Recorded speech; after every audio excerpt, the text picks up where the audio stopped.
بسم اللہ الرحمن الرحیم نحمدہ ونصلی ونسلم علی رسولہ الکریم اما بعد اللہم صلی علی محمد وعلی آل محمد کما صلیت علی ابراہیم وعلی آل ابراہیم انک حمید مجید اللہم بارک علی محمد وعلی آل محمد کما بارکت علی ابراہیم وعلی آل ابراہیم انک حمید مجید۔ پچھلے سبق میں نے آپ کے سامنے جشن عید میلاد النبی کے حوالے سے کچھ باتیں عرض کی تھیں۔ کچھ باتیں پچھلے اسباق میں رہ گئیں تو میں نے آج ان کو آپ کے سامنے مکمل کرنا ہے۔ پچھلے سبق میں جہاں تک بات مکمل ہوئی تھی میں آپ کے سامنے یہ بات عرض کر رہا تھا کہ علماء اہل حق، علماء اہل سنت والجماعت کے نزدیک نبی کریم صلی اللہ علیہ وسلم کی ولادت کا تذکرہ کرنا مندوب ہے، اچھا عمل ہے، باعث ثواب ہے۔ لیکن نبی کریم صلی اللہ علیہ وسلم کا یہ ذکر ولادت کسی خاص دن، کسی خاص وقت میں یا کسی خاص چیز کے ساتھ منسوب نہیں ہے کہ آپ نے کسی خاص دن ہی اس ذکر ولادت کو کرنا ہے اور خاص وقت میں آپ نے کرنا ہے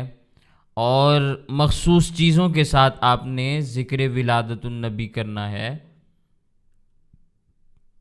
تو یہ علماء اہل حق، علماء اہل سنت والجماعت کے نزدیک پھر بدعت شمار ہوتا ہے۔ ویسے مطلقاً آپ نبی کریم صلی اللہ علیہ وسلم کی ولادت کا تذکرہ کریں تو یہ باعث اجر و ثواب ہے اور بہت فضیلت والا کام ہے۔ اسی لیے حضرت اقدس حضرت مولانا رشید احمد گنگوہی نور اللہ مرقدہ فرمایا کرتے تھے، فتاوی رشیدیہ کے اندر ان کا فتویٰ موجود ہے کہ نفس ذکر ولادت مندوب ہے اور اس میں کراہت قیود کی وجہ سے آتی ہے۔ تو جیسے جیسے آپ اوقات کی قید لگاتے جائیں گے، دن کی قید لگاتے جائیں گے، چیزوں کی قید لگاتے چلے جائیں گے، ویسے ویسے اس کی بدعت کے اندر بھی اضافہ ہوتا چلا جائے گا اور قیودات ساری کی ساری جیسے جیسے آتی چلی جائیں گی کراہت کے اندر بھی اضافہ ہوتا چلا جائے گا۔ وگرنہ مطلقاً اگر ذکر ولادت کریں تو یہ کوئی حرج کی بات نہیں ہے۔ پچھلے سبق میں نے آپ کے سامنے یہ بات بھی عرض کی تھی کہ ملک اربل نے غیر مقلد قسم کے علماء کے اکسانے پر محفل میلاد کو ترتیب دیا اور حضور اکرم صلی اللہ علیہ وسلم کے یوم پیدائش کو اجتماعی طور پر منانے کی ایک بدعت ایجاد کی۔ تو علماء اہل حق، علماء اہل سنت والجماعت نے ہر دور میں پھر اس کا رد بھی کیا۔ علامہ نصیر الدین شافعی رحمہ اللہ،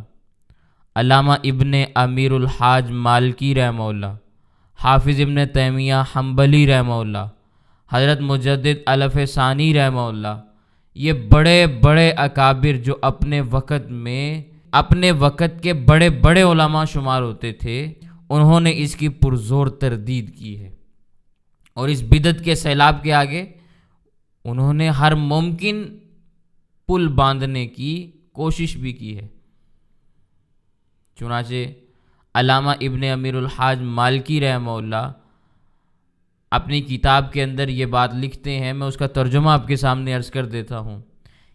کہ ان بدعات میں سے جو لوگوں نے اس اعتقاد کے ساتھ قائم رکھی ہوئی ہیں کہ یہ بڑی بڑی عبادات ہیں اور شعائر اسلام کا اظہار ہیں، وہ عمل بھی ہے جو یہ ربیع الاول میں آپ صلی اللہ علیہ وسلم کی پیدائش پہ کرتے ہیں، اور یہ کام بہت سی بدعات اور ممنوعات پر مشتمل ہو گیا ہے۔ یہ سب دین میں زیادتی ہے اور اس پر سلف صالحین کا عمل ثابت نہیں ہے۔ یہ علامہ ابن امیر الحاج رحمہ اللہ ان کا حوالہ میں نے آپ کے سامنے پیش کیا۔ اور یہ بات ذہن میں رکھیں کہ کسی بھی عمل کے جائز ناجائز ہونے کی بحث میں پڑنا یہ تو بہت بعد کا مسئلہ ہے۔ اگر کسی کام کے بارے میں ادنا سا شک بھی پیدا ہو جائے، ادنا سا گمان بھی پیدا ہو جائے کہ پتہ نہیں یہ کام بدعت ہے یا سنت ہے، پتہ نہیں یہ کام ٹھیک ہے یا غلط ہے، تو علماء احناف نے اس کے چھوڑنے کا حکم دیا ہے۔ آج جو لوگ جشن عید میلاد النبی مناتے ہیں وہ خود کو حنفی کہتے ہیں نا، تو علماء احناف نے تو ایسے کام کو چھوڑنے کا حکم دیا کہ جس کے بارے میں گمان یہ پیدا ہو جائے کہ پتہ نہیں یہ جائز ہے یا ناجائز ہے، پتہ نہیں یہ سنت ہے یا بدعت ہے۔ میں اس پر آپ کے سامنے اگر حوالہ پیش کرنا چاہوں تو علامہ ابن نجیم رحمہ اللہ کا حوالہ موجود ہے۔ وہ فرماتے ہیں جو چیز بدعت ہونے اور سنت ہونے میں زیر بحث ہو اسے چھوڑ دیا جائے۔ اسی طرح علامہ شامی رحمہ اللہ نے یہ بات بیان کی کہ جب کوئی حکم سنت اور بدعت کے درمیان لٹکا ہوا ہو تو سنت کا ترک کرنا بدعت پر عمل کا خطرہ لینے سے بہتر ہے۔ یہ علامہ شامی رحمہ اللہ کی رائے ہے۔ اور پھر اگر میں آپ کے سامنے حضرت حکیم الامت مجدد دین و ملت مولانا اشرف علی تھانوی رحمہ اللہ کی بات عرض کروں تو حضرت فرماتے ہیں کہ سنت اور بدعت میں ایک اور بڑا عجیب فرق ہے، اور وہ یہ کہ پہلی قسم کے تجویز کرنے والے خواص یعنی علماء ہوتے ہیں، سنت کی تجویز دینے والے علماء ہوتے ہیں، اور اس میں عوام تصرف نہیں کر سکتے، لیکن دوسری قسم کو تجویز کرنے والے عوام کل انعام ہوتے ہیں اور وہی اس میں ہمیشہ تصرف کیا کرتے ہیں۔ کیا معنی؟ کہ سنت کو علماء لوگوں کے سامنے بیان کرتے ہیں، تو جب سنت علماء لوگوں کے سامنے بیان کرتے ہیں تو اس سنت عمل کے اندر عوام اپنی جانب سے تبدیلی بھی نہیں کر سکتی، اس میں اضافہ اور کمی بھی نہیں کر سکتی۔ لیکن جب ایک چیز خود عوام نے ہی ایجاد کی ہے تو عوام ہر سال پھر اس میں نئے نئے اضافے بھی کرتی ہے، جدید ایڈیشن آتے رہتے ہیں اس میں۔ تو خیر بات سمجھنے والی یہ ہے کہ جس چیز کے سنت یا بدعت ہونے میں شبہ پیدا ہو جائے تو علماء احناف یہی فرماتے ہیں کہ بھئی اس کو آپ چھوڑ دیں۔ انگریزوں کی ہندوستان میں آمد سے پہلے یہاں اجتماعی طور پر ہندوستان میں 12 ربیع الاول کو میلاد منانے کا کوئی رواج نہیں تھا۔ یہ بات آپ ذہن میں رکھیں، یاد رکھیں کہ ہندوستان میں انگریز کے آنے سے پہلے اجتماعی طور پر 12 ربیع الاول کو میلاد منانے کا کوئی رواج نہیں تھا۔ دہلی کی مسند حدیث کا فیض پورے ہندوستان میں پھیلا ہوا تھا۔ حضرت مولانا شاہ محمد اسحاق دہلوی نور اللہ مرقدہ اس وقت حدیث پاک کی مسند پر جلوہ فروز ہیں۔ انگریز اپنے ملک میں کرسمس مناتا تھا حضرت عیسیٰ علیہ السلام کی یاد میں، قومی سطح پر وہ لوگ مناتے تھے۔ انہوں نے مسلمانوں میں اس موضوع کی اشاعت کی اور کچھ ایسے علماء کو لا کے کھڑا کیا جو دہلی کی مسند حدیث کے خلاف عدم اعتماد کی فضا کو پیدا کریں، اور ایسے ہی ہوا۔ اور پھر انگریز یہ چاہتا تھا کہ جس طرح عیسائی انگلستان میں ولادت مسیح قومی سطح پر مناتے ہیں، یہاں ہندوستان میں مسلمان ویسی ہی دینی مجلسیں قائم کریں، اور مسلمان یاد ولادت میں اتنے کھو جائیں کہ انگریزوں کو ان کے پیغام رسالت کا پھر کوئی خطرہ باقی نہ رہے۔ ایسا ہی ہوا۔ مولانا فضل رسول بدایونی، مولانا عبدالسمیع رامپوری وغیرہ یہ اس قسم کی افراد تھے جنہوں نے دہلی کی مسند حدیث کے خلاف بغاوت کی۔ حضرت مولانا احمد علی سہارنپوری نور اللہ مرقدہ نے اسلاف سے خود کو اور ملت کو جوڑتے ہوئے اس نئی پالیسی کی دینی انداز میں جو آئی اس کے خلاف آواز اٹھائی اور میلاد النبی پر ایک فتویٰ جاری کیا، اور یہ مولانا عبدالسمیع رامپوری نے جو انوار ساتیہ کتاب لکھی اس پر حضرت مولانا خلیل احمد محدث سہارنپوری نور اللہ مرقدہ نے براہین قاطعہ لکھی اور اس کا جواب دیا۔ ہندوستان کی تقسیم تک بر صغیر پاک و ہند میں علماء اہل سنت والجماعت، علماء اہل حق کا فتویٰ چلتا رہا، اور ان کے خلاف اٹھنے والے جتنے بھی گروہ تھے وہ اپنے اپنے انداز میں فتاوی جات تیار کرتے رہے اور لوگوں کے درمیان اس کو ہوا دیتے رہے۔ لیکن بات سمجھیں، بر صغیر پاک و ہند میں عیسائی مذہب کے خاکے پر اسلام کو ڈھالنے کی جو نئی پالیسی اختیار کی گئی، وہ نہ صرف حضرت امام ربانی مجدد الف ثانی رحمہ اللہ اور دہلی کے محدثین کے خلاف تھی، بلکہ وہ صحابہ کرام، ائمہ مجتہدین اور تمام کے تمام سلف صالحین کے بھی خلاف تھی۔ جو ائمہ مجتہدین، جو سلف صالحین اپنے آپ کو سنت کے ساتھ جوڑے ہوئے تھے اور جو اپنے آپ کو بدعات سے جدا کیے ہوئے تھے، یہ ساری کی ساری ہندوستان کی نئی پالیسی، دینی پالیسی، وہ ان تمام لوگوں کے خلاف تھی۔ اور پھر یہ تمام کے تمام افراد سنتوں پر عمل کرنے والے تھے، بدعتوں سے نفرت کرنے والے تھے۔ اگر میں صحابہ کرام کی مثالیں آپ کے سامنے عرض کروں کہ صحابہ کرام بدعت سے کس انداز میں نفرت کرتے تھے، حضرت سیدنا عبداللہ بن عمر رضی اللہ تعالیٰ عنہما، ان کے پاس ایک شخص کسی کا سلام لے کر آیا، آپ نے سلام کو قبول نہیں کیا، فرمایا مجھے خبر پہنچی ہے کہ اس نے کوئی بدعات ایجاد کی ہیں، اگر ایسا ہے تو میری طرف سے اسے سلام نہ بھیجنا۔ یہ صحابہ کرام تھے۔ پھر ائمہ مجتہدین، صحابہ کرام کے نقش قدم پر چلنے والے، پھر سلف صالحین، تمام کے تمام سنتوں پر عمل کرنے والے اور بدعت سے اجتناب کرنے والے تھے۔ یہ تمام کے تمام لوگ اگر آج کی ان مجالس اور جلوسوں کو دیکھتے جو اہل بدعت نے حضور اکرم صلی اللہ علیہ وسلم کی پیدائش کے نام پہ جاری کی ہوئی ہیں، تو پتہ نہیں وہ اس بدعت کا کیا نام رکھتے اور ان بدعتیوں کو وہ کیا نام دیتے۔ لیکن اتنی بات یقینی ہے کہ وہ کبھی بھی ان مجالس میلاد میں شرکت کرنے والوں کو اہل سنت والجماعت میں جگہ نہ دیتے، وہ ان کو ضرور اہل بدعت کی صفوں کے اندر شامل کرتے اور ایک الگ فرقے کو اور ایک الگ فرقہ ان لوگوں کو قرار دیتے، اور کبھی بھی کوئی ان کو اہل سنت والجماعت نہ کہتا۔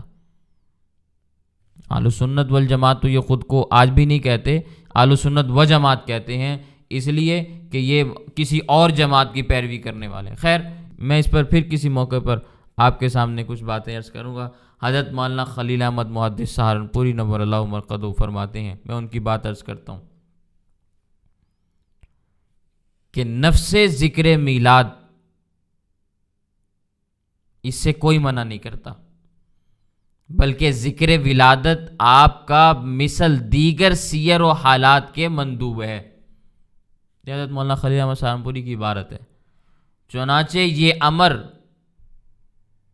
فتویٰ مولوی احمد علی صاحب محدث سہارنپوری میں صراحتاً مذکور ہے،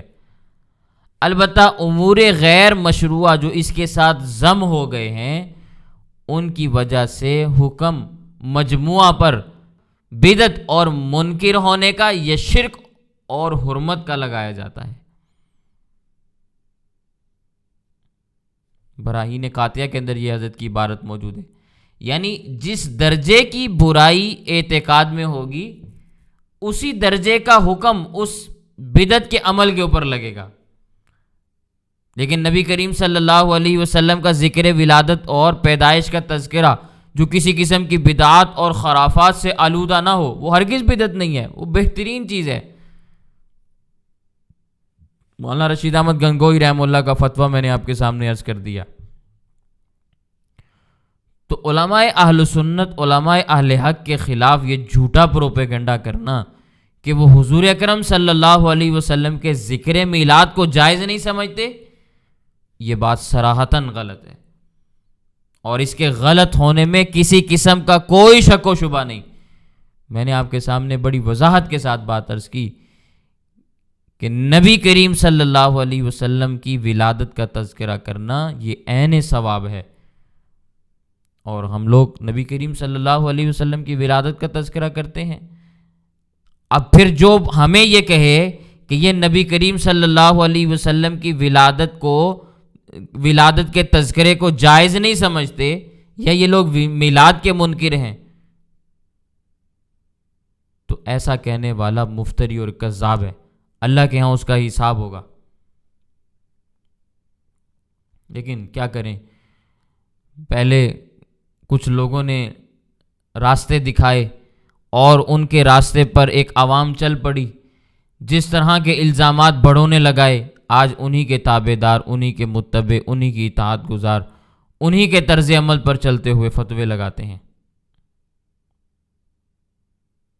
اندازہ لگائیں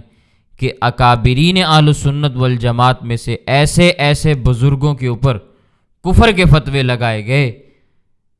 جن کو اللہ تعالیٰ نے جنت البقیع کے اندر دفن ہونا نصیب فرمایا، جو دیار رسول مدینہ منورہ میں جنہوں نے وفات پائی، وہ عشاق قسم کے لوگ، وہ میلاد کے منکر نہیں تھے، وہ نبی کریم صلی اللہ علیہ وسلم کے ذکر کو ناجائز نہیں کہتے تھے، غلط ان کے بارے میں باتیں منسوب کی گئیں۔ وہ عاشق رسول تھے، تبھی تو وہاں کی مٹی ان کو نصیب ہوئی نا، کیونکہ خاک وہیں پہ پہنچا کرتی ہے جہاں کا وہ خمیر ہو۔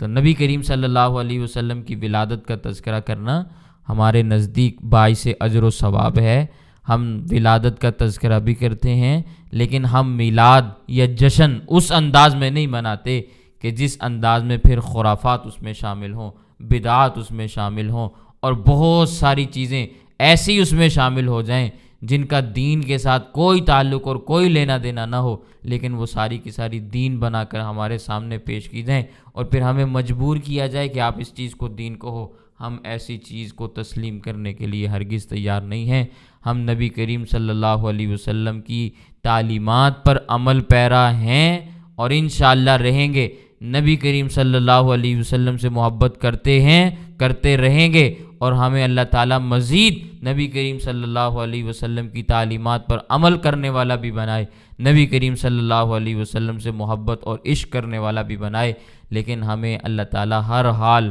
ہر دم بدعات سے بچا کے رکھے، خرافات سے بچا کر رکھے، اہل سنت والجماعت کے مذہب پر اللہ تعالیٰ ہمیں کاربند رکھے۔ یہ چند ایک باتیں میں نے عید میلاد النبی کے حوالے سے عرض کی ہیں، انشاءاللہ آپ کو یہ باتیں سمجھ میں آئیں گی، اور مزید بھی اس پر گفتگو کی جا سکتی ہے اور بہت سارے پہلوؤں سے اس کے اوپر بات کی جا سکتی ہے، لیکن میں نے چند ایک باتیں آپ کے سامنے عرض کی۔ اللہ تعالیٰ ہمیں بات سمجھنے کی توفیق عطا فرمائے۔ وآخر دعوانا ان الحمد للہ رب العالمین۔